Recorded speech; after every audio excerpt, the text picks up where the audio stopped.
حاصل کیا ہے، اور اس کے لیے میں حضرت شیخ مولانا ہمارے مہمان عبداللہ مولانا کو درخواست کروں گا کہ وہ آئے اور اپنے درس مبارک سے اس طالبہ کو انعام دیں۔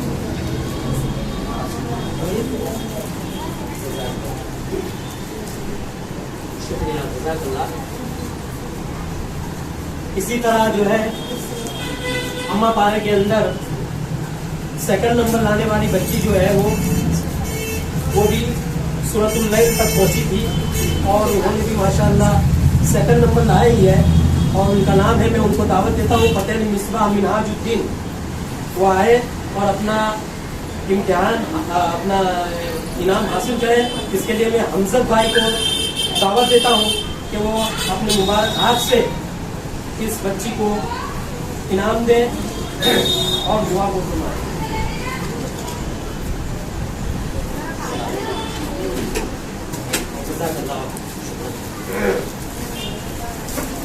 اب اس اما پارے کے اندر تیسرے نمبر پر جو طالب علم آئے ہیں ان کو میں دعوت دیتا ہوں، جن کا نام ہے فیض عبد الخالق صوفہ والا، اور میں عارف شیخ کو دعوت دیتا ہوں کہ وہ آئے اور اس بچے کو انعام دے اور اپنے دست مبارک سے